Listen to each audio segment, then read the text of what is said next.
A very good evening to all of you. I'm Piali and I welcome you all to our today's webinar. Today we have Vijay Bandaru with us. He's from Hyderabad. Vijay is a certified team coach and today he will be talking about user stories. Vijay, over to you. Good evening, everyone. Thank you for joining this webinar series. And this is a first webinar we are conducting on the name of Universal Agile and Scrum Community of Practice User Group. As of today, there are 1,214 members in this group. It's a pretty active group. So I started this group in 2015 with an intention of knowledge sharing and promoting Agile and Scrum practices so that we can transform the workplaces to make a better workplaces. So these people, 1,214 people, are actively participating, asking questions, sharing best practices, and sharing their experiences, kind of thing. So if you're interested to join this group or your friends, referring your friends, I will be sharing the link at the end of this webinar. And my sincere special thanks to Eisenbridge and PLE for the coordination and providing the platform for this webinar. So there are about 18 people joined. So do you think we should wait or should we continue? Let's see if people share some preferences. Yeah, you can type in the chat window. Yeah, somebody is saying, please start, it's time boxed. Yes, Okay. perfect. Yeah. So let's start. Yeah, multiple people are saying, please start. I think we can start now. Gradually, people will join. So a brief introduction about me. My name is Vijay Bandaru. I'm from Hyderabad. I have close to 20 years of IT experience in various roles. I have been playing Agile coach and trainer, and I'm also playing a product manager role. So in my recent position, I'm certified in PMP, ITIL, PMI, ACP, CSM, CSP, CTC, and CSPO. As I mentioned, I run this group, Universal Agile and Scrum Community of Practice. It's a LinkedIn group. And I'm also a CTC review team member of Scrum Alliance. So in this webinar, we're going to discuss briefly about introduction to user stories, why user stories, and what is the format of user story. And there is a concept called 3 C's and invest. So what does it mean? Why do we need it? And some tips to write good user stories, and splitting the user stories, why and how, some techniques. And also at the end, we will be writing some user stories to understand better and splitting techniques. So this is how we are going to cover in the next 50 minutes. So Piali, can you run this poll? I would like to understand how many of these participants using or used user stories. Yeah, sure. I'm starting the poll. So there's a poll coming up. Please select your option. 80% is a yes result. They have used user stories, and 20% have not used user stories. Okay, good. Those using or used, you can share your experience at the end. We have a 5 to 7 minutes of question and answers and share experience slot. And those who are not using, I'm sure you'll be having some takeaways. So let's continue. Okay, I'm going so back to in the introduction, slide. Yes, please. And can you see the slide now? Yes, the slide is back. Okay. So a brief introduction about Agile user stories. User stories is an informal or unnatural way of explaining the requirements. So this naming convention user story is coming from XP technique, which is extreme programming. And the person who has named this user stories is called Ron Jeffries. So in the days like late 80s or between 1980, 85 like that, when XP was popularly used. So what used to happen is the product owner takes care of this story writing, and they used to write these user stories in a post-it kind of things. And then they discuss and they hand over to the teams who are implementing. with all the required information, and the team will use it to write the CRC cards and all. And then at the end of the sprint, they hand over back to the product owner when the review is happening. So that is how this user story concept has been conceptualized and popular. And this is a way of explaining the requirement from the end user or the user of a system that the team is going to build. So a requirement being explained from the end user terminology. That is why it is called as user story. And in general, it is written in an index card, a 3x3 post-it kind of thing. We generally use in our Agile development. So those kind of things will be used to write. Of course, we can also use, nowadays we are using tools like Jira, Rally, Agile, HP Agile Manager. So these tools also have certain mechanism to write the user stories. Now, a myth is only product owner should write the user stories. No. In the Agile development, what we follow is anyone can write the user stories. Sometimes stakeholders, product owner, and the development team, or anyone can write. But the thing here we need to understand is the product owner has to make a call on what is important, what is not important, what should be considered, what should not be considered. So that is how it goes. And where are these stories written? Generally, these user stories are organized or managed through one of the artifacts of the Scrum called product backlog. So these items, user stories, will go and sit in the product backlog. And especially these user stories are invitations to collaboration. So it improves the collaboration through talking more on the requirement. And some of the characteristics of these user stories are there could be an identifier, there could be a title, brief title, and then followed by a description, a little bit of description, and then attached with some acceptance criteria, which is called confirmation or conditions of satisfaction, and the priority. These are the things associated with the user stories. And another misconception is sometimes people feel these are tasks. No, user stories are different, tasks are different. Tasks, sometimes you do it in the sprint planning when you pick up a user story. User story is more about what? Functionality. Tasks are more about how you implement this functionality. So task is different, user story is different. So this is a brief about in user stories. Now let us look at why user stories. Why do we need? What is the significance of user stories? Because we use plain simple English, it is very easy to write user stories. At the same time, it is easy to understand also. And moreover, it focuses on verbal communication rather than written communication. If you look at the traditional way of development, where we have a lot of documentation like SRS, FRD, BRD, these are the things. But when it comes to Agile way of working like Scrum or XP, and especially when you are using these user stories, we focus more on verbal face-to-face communication rather than written communication. And it brings a same level of understanding. We call it as a shared understanding between the business people and developer, because we use a business domain language. We don't use any technical language kind of thing when we are writing the user stories. Moreover, it is a plain simple English, so it gets a common understanding between the business people as well as the technical people who are developers. And because of they are very simple, they're small in size, it helps to have better planning in terms of identifying the dependencies and then accordingly move them in your sprints. So that will be possible when you are using user stories. And there's a specific format we follow. We are going to see that. So it follows as a persona, I want to do some action so that some benefit. So because of that format, you will clearly understand who is going to interact with the system that you're going to develop, what exactly they are going to do, and why they are going to do. So who, what, and why. Why is nothing but the value proposition. So it is very, very evident when you are using this user story concept.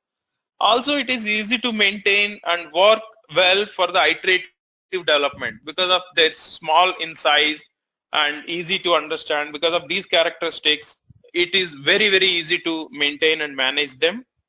And you see a kind of uniformity due to the format that followed for the user story writing. And also it emphasizes the differ details through conversation. That means you keep on refining using your product backlog refinement, or during the sprint planning also. During the sprint also you keep on adding the details in terms of when you get more understanding, you keep discussing that. So you differ details through conversation. That is what we follow in the user stories. And it brings the common understanding through the confirmation. Confirmation is nothing but it is the shared understanding across all the people, like the product owner when he talks to stakeholders in terms of their requirement, or the product owner when he explains the user story to the development team. So across all these people, it generates a kind of common understanding or shared understanding, which will eventually lead to the confirmation. So these are the reasons for using the user stories. Now this is the format. Suppose you are writing a user story. Generally we use this format as a persona. Persona is a fictitious characteristic of the person who is going to interact with the system that you are going to develop. In the second line you are saying I want to some action, so that value. So the persona gives who is going to interact or who is the primary user. Action describes what exactly that the user is going to do, and what is the value, why is he trying to do. For example, you are building a say a restaurant menu system. So there's a cashier sitting in front of the cash counter. Every day he's observing some people coming to the restaurant reception, and then they're asking for some item, whether say for example say rasgulla is do you have rasgulla in a South Indian thali, and this guy says no, then they're going away. So like that.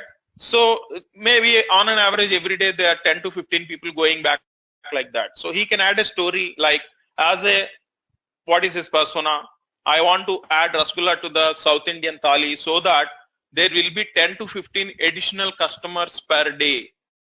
So that is how it helps. So let us see another example here. This user story is about registering for HDFC Bank online system.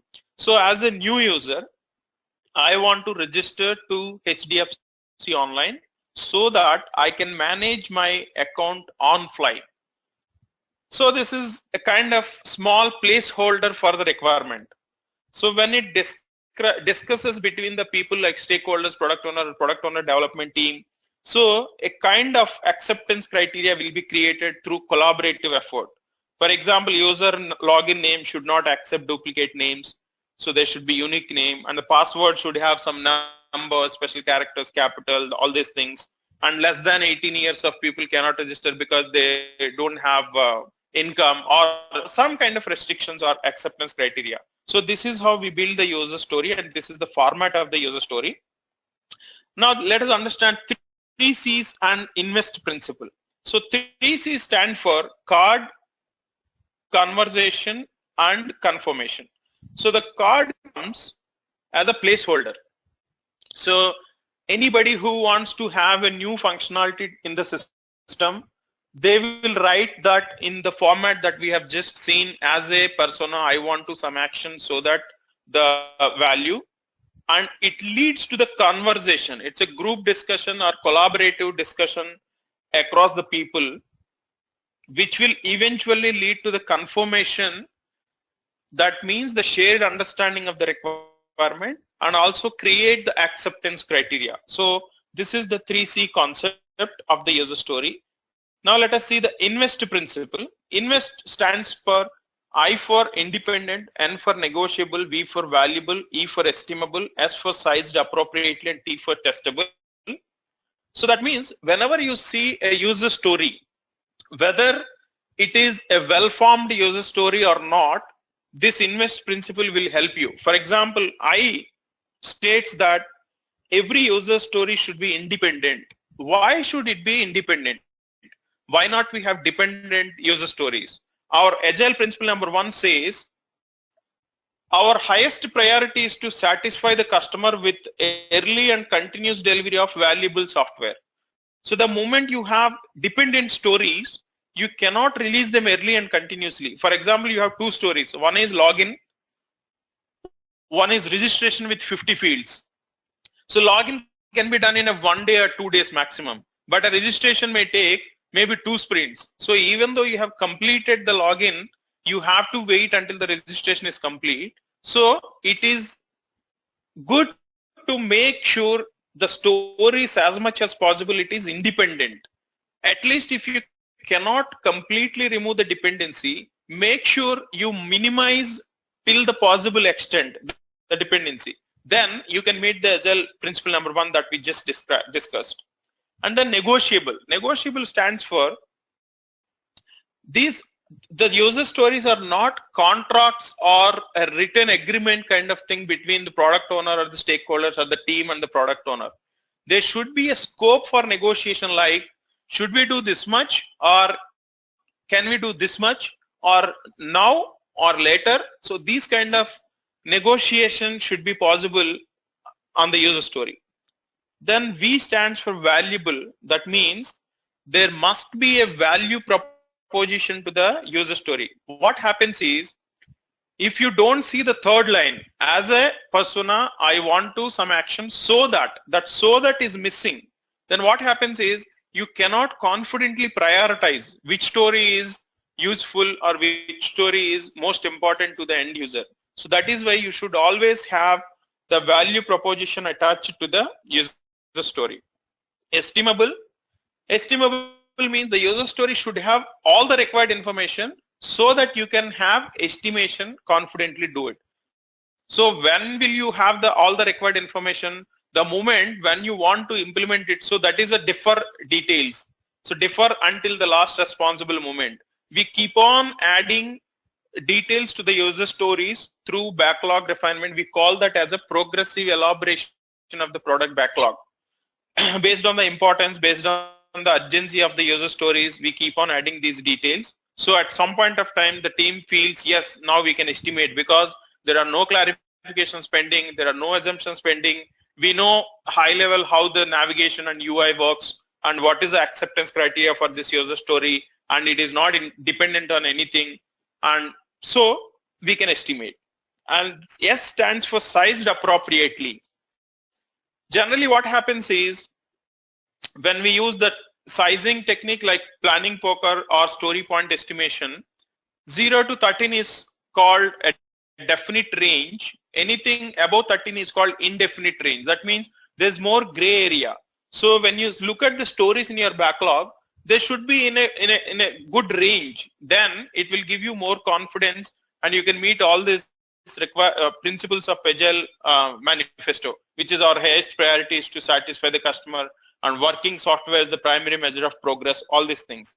And finally, T stands for testable. Testable means you should know conditions of satisfaction, which is in terms of acceptance criteria.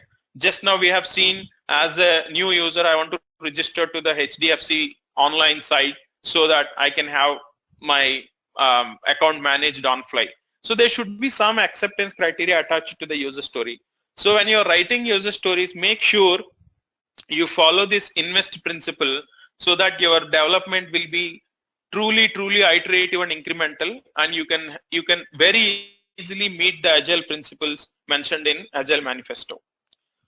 Moving on, some tips to the writing good user stories. So before you start writing the user story, understand who is your persona.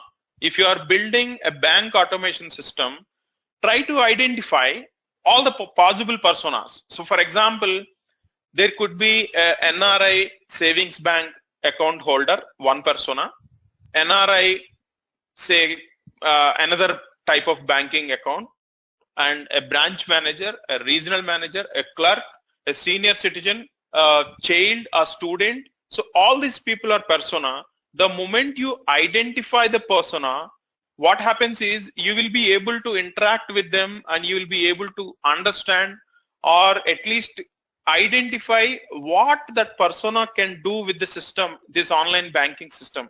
So accordingly, you can create the user stories. And it is also good to consider if there are any extreme personas involved in the system that you're going to build. For example, when I say extreme persona, suppose you are building a railway platform.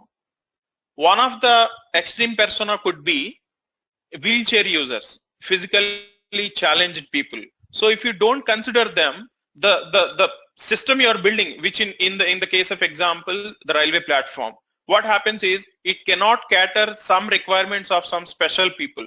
So try to identify, are there any extreme personas involved in our system, so that it will help you to design and architect the system to suit their requirements also.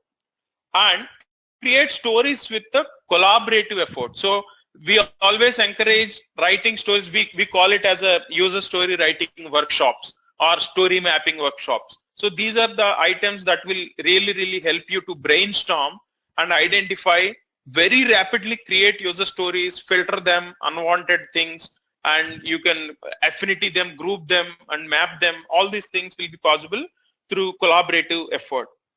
And make sure you keep these user stories very simple and concise. So that will help you to dependency identification and so manage them very effectively. So if you keep on writing, like I had one product owner, he used to write user stories like he was working in a very traditional way of working for a very long time, and he has been shifted into product owner role as a part of the transformation. So he was very accustomed, and his DNA, part of the DNA is writing specification documents, pages and pages and pages.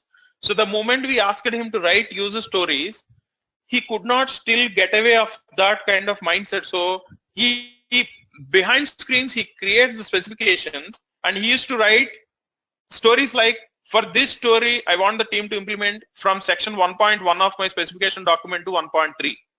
It is not a user story. So that means there's a mindset change required when you transform into this kind of way of working.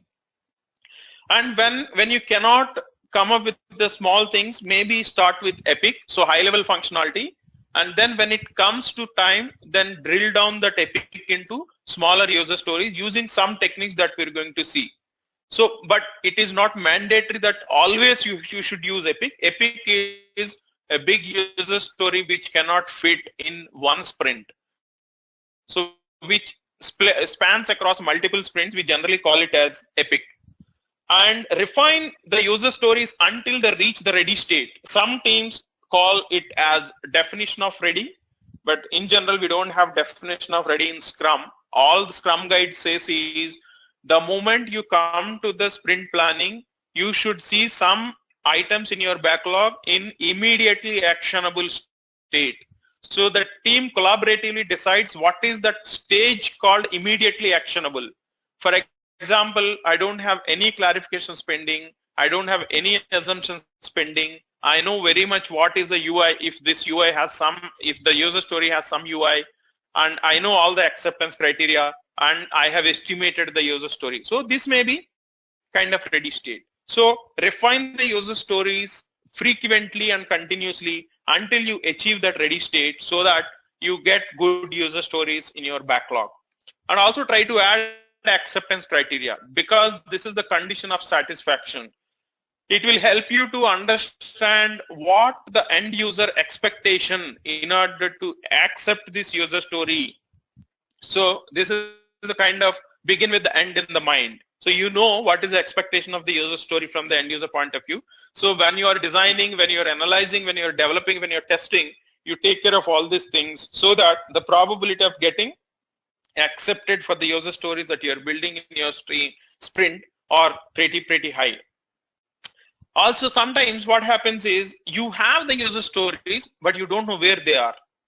So make sure you always keep the user stories visible and easily accessible to all the people that are working. So I want to quote one more example. The same person who converted into a product owner, who came free command and control, he used to keep that product backlog in a password protected Excel sheet.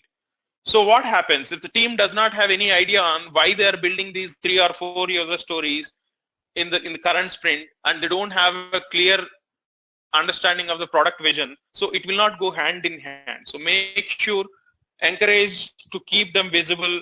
After all, one of the 3 legs of the empirical process model is transparency. The more transparency you have, the more opportunities you get to inspect. The more you inspect, you get to adapt. So how to improve. So it is always good to keep them visible and easily accessible. And kill the ambiguity through frequent interactions. So sometimes what happens is, I want a sandwich and burger or a Coke. So there's a lot of ambiguity involved. So in order to kill the ambiguity, make sure you discuss it, maybe between product owner and the stakeholders, or the stakeholders and the developer directly, or the product owner or the development team. So keep on communicating, discussing interactions will make sure that your user stories are very, very powerful and easily understanding, so that it will add value to the product that you're going to build. So these are some tips to writing good user stories. Now, let us understand why to split user stories. When you look at the backlog, what happens is, not always every user story will be of same size. So what happens? Your sprint is like a tunnel. So the stories that are fitting into the tunnel are very much easily going inside and coming as a potentially shippable product increment at the end of the sprint. But the moment you want to try to fit these kind of things which do not fit into the sprint, all it creates is a congestion in the sprint, and at the end of the sprint you cannot create potentially shippable product increment. So that is the reason we always keep on splitting the user stories into smaller. So there are some goals you can have.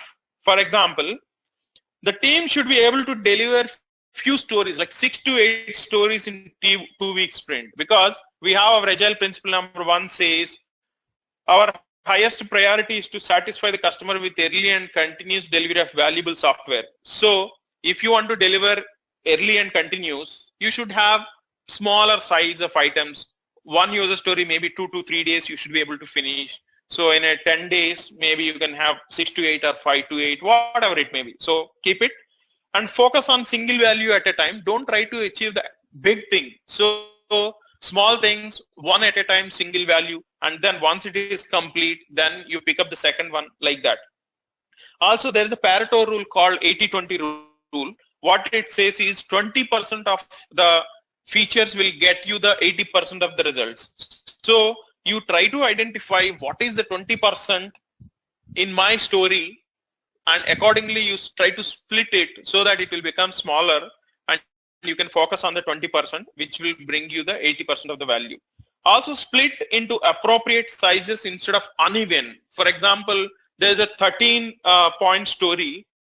Instead of doing 8 and 5, maybe four stories of 3 size, maybe 1 story, or 2, 3 size, like that. Or if you have an 8-pointer story, maybe try to split it into 4 2-point stories. So something like that. Instead of having uneven things, again, they will fit into the sprint. They get into the sprint, they come out of the sprint very faster and with the expected quality. And you can have, what happens if you have a bigger items? Bigger items will need longer time to develop. The more longer it is, the less feedback you receive. Because the more longer period of the feedback, the more cost of change it leads. But the shorter feedback loops will reduce the cost of change very, very drastically. So that is the biggest advantage of splitting the user stories into the smaller one. Now, so assume that you went to a grocery shop in the morning and you are very, very hungry.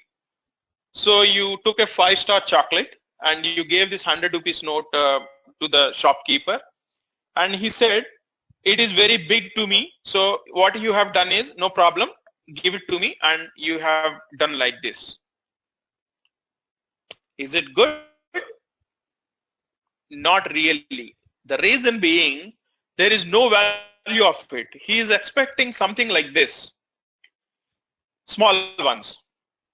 Similarly, when you want to eat a cake, do you eat the layer wise? Because cake comes in different layers, the creamy layer, chocolate layer, plum layer, base layer, like that. Will you eat on the layer wise or as a whole piece? The left hand side is correct way of eating the cake. The right hand side is not correct. Why? What is the reason? Why can't I have like that horizontal slicing?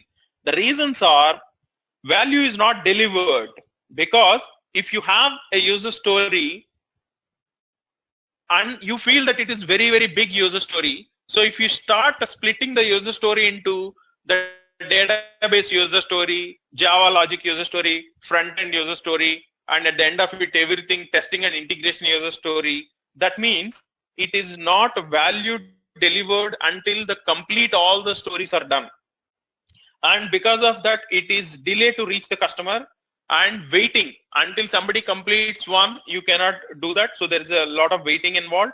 And because of the delay to reach the customer, you have to get late feedback. The more delayed feedback will eventually lead to more cost of change and may also lead to rework. So we always say, try to slice vertically. That means you take a small story of your big cake, try to implement all the software development lifecycle phases, like you do analysis, you do design, you do coding, you do testing, you do run all the automation tests, and at the end, you should be able to get some feedback from the customer. So that is how you have to focus on. Trust me, splitting the user stories, it is not as easy as we think. It is an art. In my experience, splitting the user stories is an art, and it is a little bit difficult. So you have to practice the user story splitting using the techniques that we're going to discuss shortly.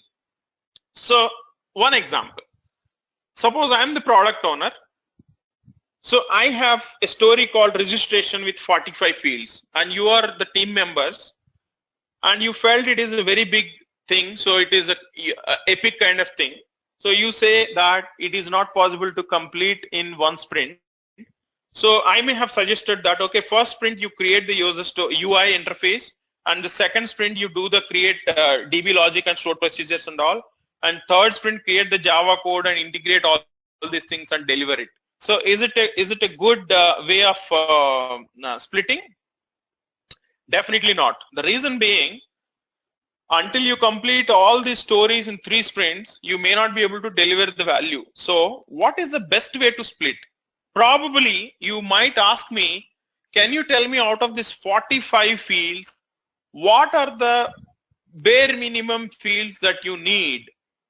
Maybe I'll say first name, last name, login ID and password. So these are the 4 important things. So you may create a story as an unregistered user. I want to register using first name, last name, password and login ID so that I can register to the site. Maybe you can add another story called I want to update my address. I want to update my credit card details. I want to update my office address. So those 45 fields, maybe you create a smaller stories so that eventually you pick up the stories based on the importance and the need of these fields, and then accordingly you do it. That is the difference between splitting horizontally, which is not at all a good way, versus splitting vertically, which is a good way of splitting the user stories. Now let us look at some techniques of splitting these user stories. These are some of the techniques, and some examples also we will see. There are techniques like workflow steps and operations pattern, which is create, read, update, delete, and business rules variation pattern, and start with simple first and then adding complexity going forward, and variations in data pattern, and mock UI pattern, data entry methods pattern, and differ performance. That means first you focus on the functionality and eventually you add the non-functional requirements kind of thing, and break out a spike pattern. For example, you have to integrate the PayPal integration for your e-commerce website that you are going to develop. So what happens is the team feels that we don't know what is PayPal integration, we never worked on that. So you create a spike story for that.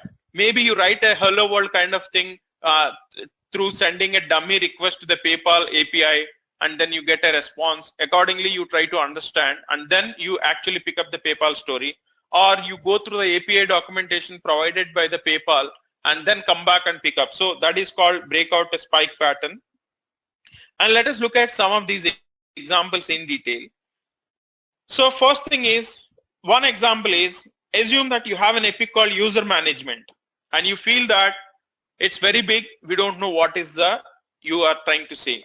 Now, how do you split it? So probably we are in a product backlog refinement meeting. So I'm the product owner, you are the team. So you might start asking, hey, you tell me, can you tell me what do you mean by user management? Then I may tell, yeah, some of for the website that we are going to develop, there should be some user management where I want to add the users through some system, a backend system. I may want to edit users. I may want to search users. Then you might ask, can you tell me what are the search criteria? Maybe first name, last name, email ID, mobile ID, date of birth, gender, all these things. So you may say that okay, search itself is a small kind of sub-epic where you have different items for searching. So what are important search criteria for you immediately? And then sort.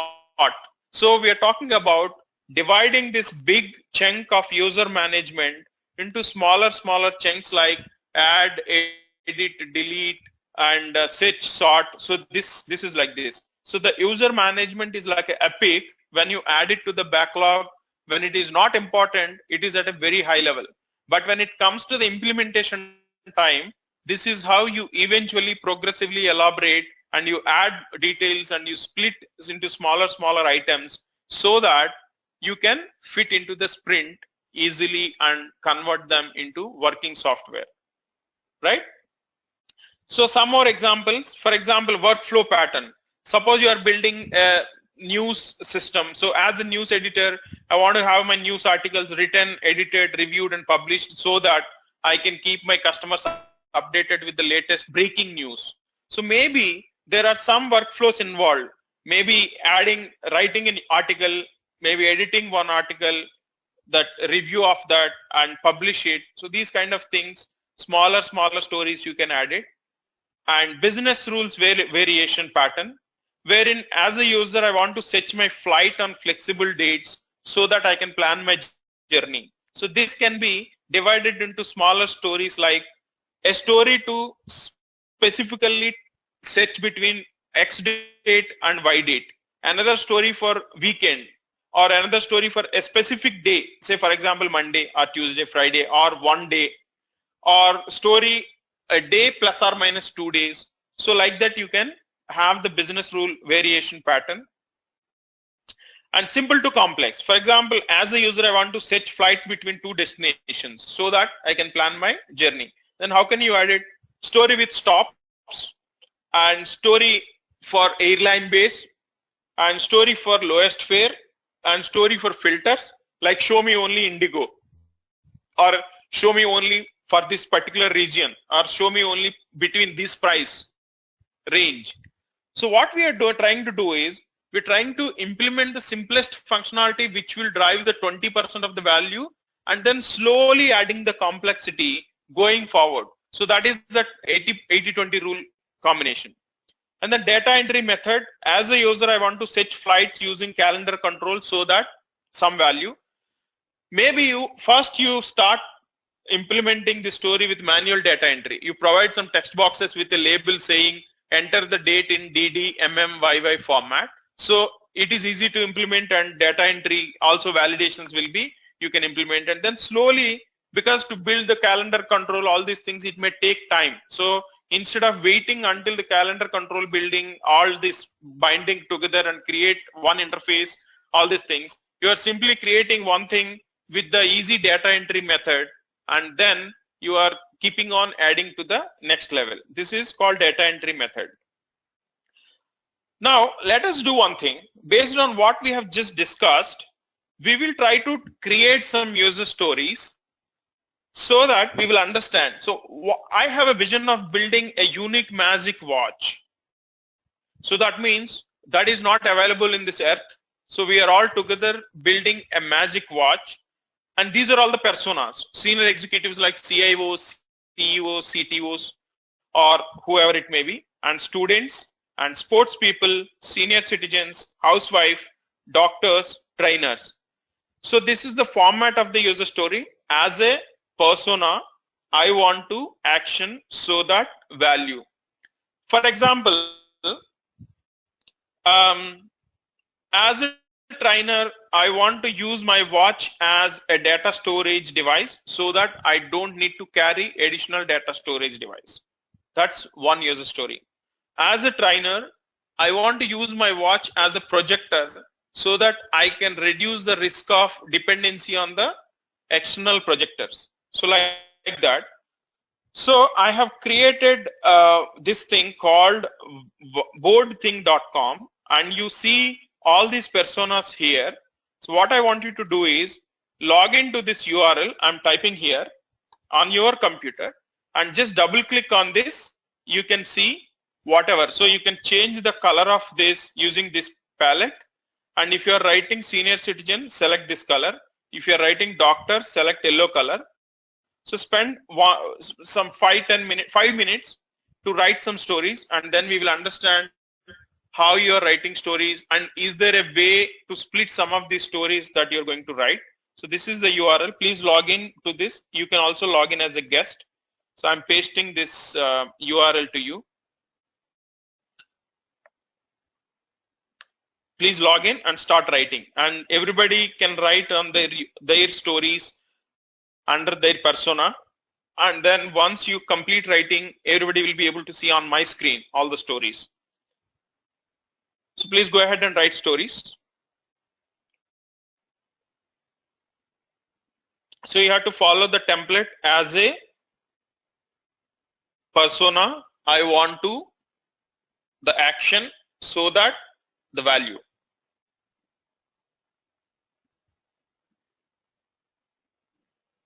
I hope you are able to log into the board thing.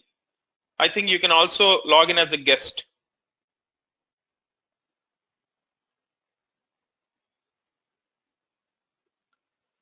You can just double click like this in the white space, and selecting this color palette, you can choose the color according to the persona, and then type here, and then move into under that lane. That is what you have to do. I'll try to write one. Say for example, doctor. So I'll select yellow as a doctor.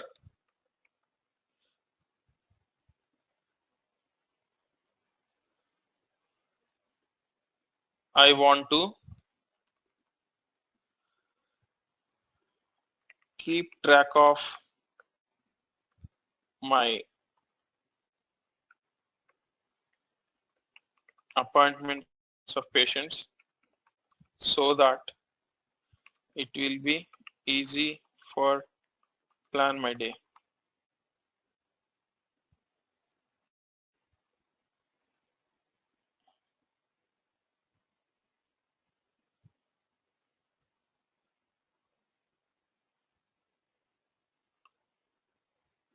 So you have to edit this. Somebody has written sports person, so you can double click and edit it.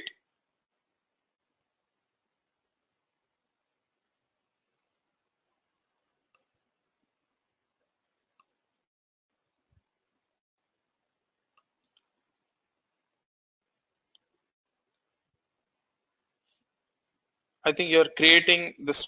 Yes, yes. Somebody just added as a student. Perfect, perfect. Like this.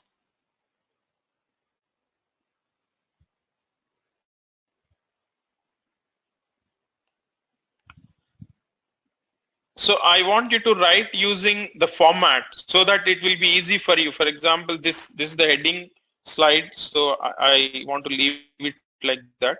If I want to create student, then probably I will create like that. As a student, I'm just pasting it, create a reminder for daily tasks so that I can plan my day effectively.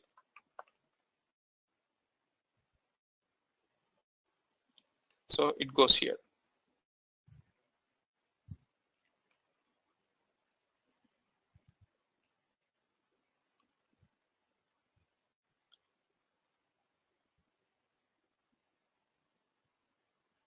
So if there is a difficulty, let me know. I will try to help how to create this. Yeah, good. Somebody created for trainer.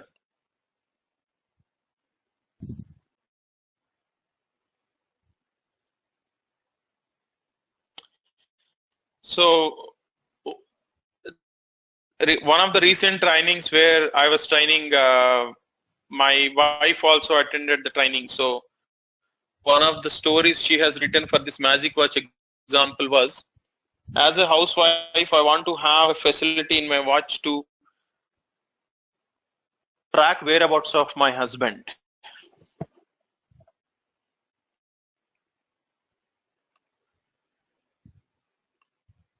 Perfect, perfect. So please come back to the screen. I'm sharing. So let us see what are the user stories that people have written.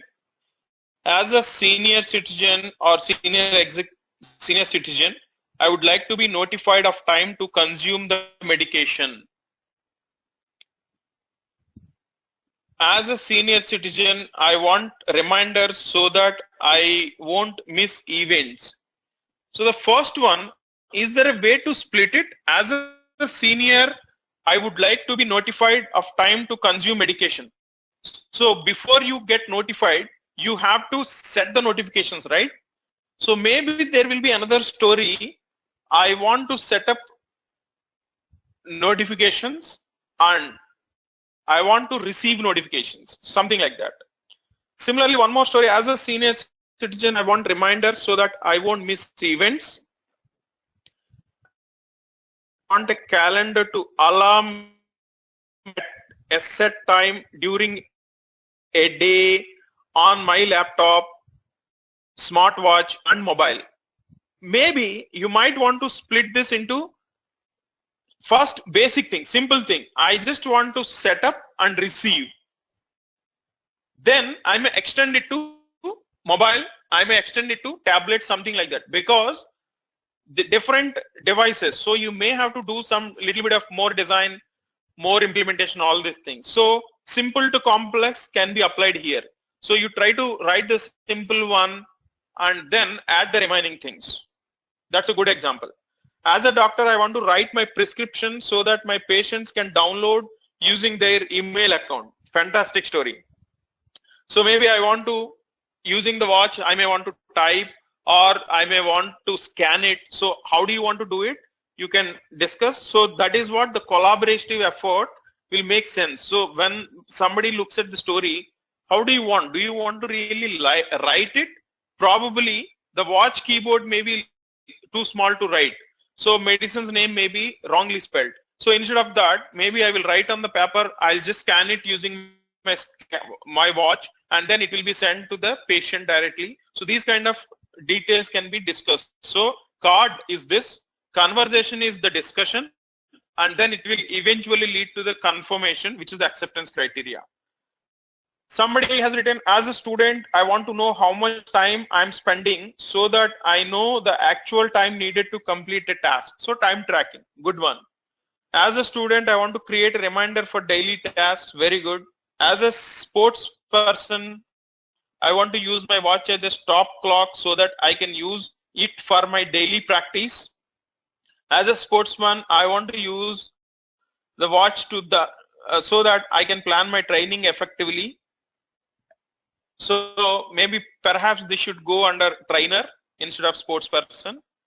So this is a kind of writing the user stories. The more you write, the more you discuss, the more you try to use these techniques that we have just discussed to split the stories and follow the invest principle and the tips to write good user stories, all these things. You can definitely write very good user stories that will really suit to the iterative and incremental delivery model, something like Scrum.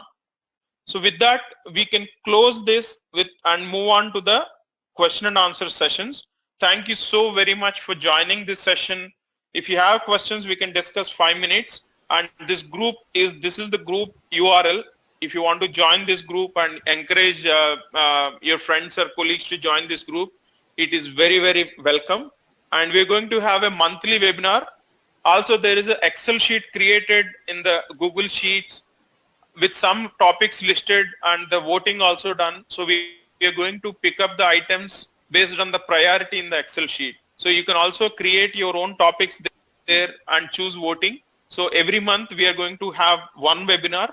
Also, not only me always be doing, so whoever is interested to deliver these webinars, I will be facilitating, coordinating with them so that you can also do the webinar. And for this webinars, you can get SUUs for your further certifications like CSP if you are not already a CSP, because our group is already recognized by Scrum Alliance. So whatever we do using these webinars, you can log that SUUs. So with that, we can open for question and answers for 5 minutes, and then we can close the session.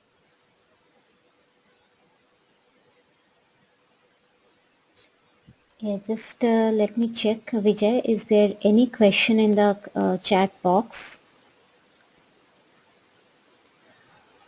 Well, Naveen is asking, will you be sharing this PPT?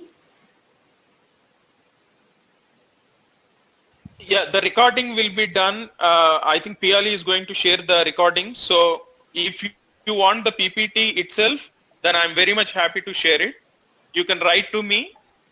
I can share it. No problem. Okay, we have another question. I'm assigning this to you, Vijay. Just see if you can read out the question, else I will read it and you can address that. Yeah.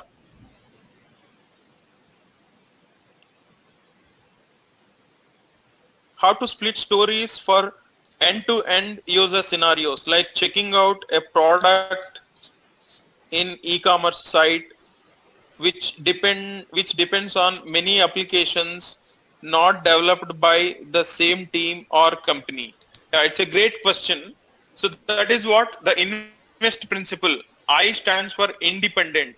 So you need to understand the starting point and the ending point, and in between what is happening, you can create a small stories with that, and you focus on that, so that it will be easy for you to develop and integrate also, because different teams working on that, everybody will know their dependencies and all, and you know your part or your component which are working. And then once everybody completes, then at the end of the sprint, or maybe once everybody completes their stories, they can sit together and test it. So in scaling models, you can follow this. Okay, I'm assigning the next question, Vijay. Yeah. I did not get it. Could you please read out? Yeah, sure. Second Q, how much time is usually needed to create a user story? It's is there a logic for this? Okay, That she's saying again, fantastic second question. Okay, yeah, go ahead. Okay, so there is no thumb rule like you should be creating user story. If the requirement is very clear to you, for example, how much time you took to create the stories in the board thing, because you know the requirement, so it took like 30 seconds to you.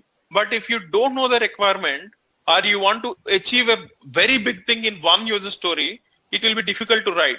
So usually in 1 hour, you can write like 40 to 50 stories once you have a fair idea on what the functionality that you're going to build. So maybe 1 minute, less than a minute it will take to write one user story. It is as simple as that.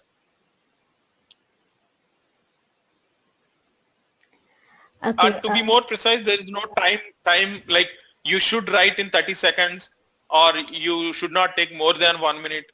Not like that. It's a collaborative effort. should I go ahead with the next question? Yes, please. Yeah. The next question is, do we need to maintain requirements documents? Not necessarily. That is what we are replacing, that requirement document in these user stories, because it is easy to maintain, easy to manage.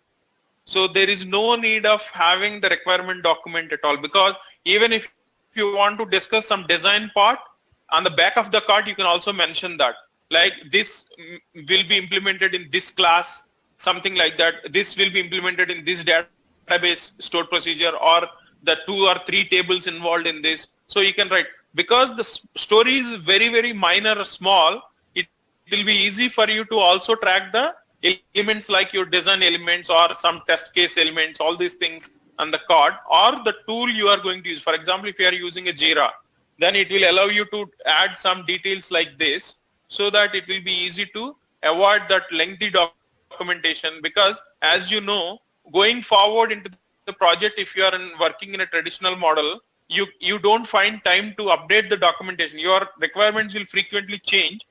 You will implement the change in the code, but not in the documentation, right? So that is why you don't need to parallelly maintain requirement document as well as the user stories. Okay, assigning the next question, Vijay, just check if you can see the question. I'm looking at the same question that you have. Okay, let me go up and see. About story point, it's burn down chart. Is that the one you are referring? Yes, that question. Okay, about story point and its burn down chart, how to update story points daily for partial or in progress stories, so that burn down is actual progress, not go down directly. Okay, so generally there will be different types of burn downs we see. One is effort burn down, one is value burn down. So value burn down is nothing but the story point burn down. Suppose you have a story of 3 points where you have some 10 tasks: analysis 2 hours, JavaScript validations 1 hour, front-end creation 3 hours, database stored procedure creation 2 hours, table creation half an hour, like that.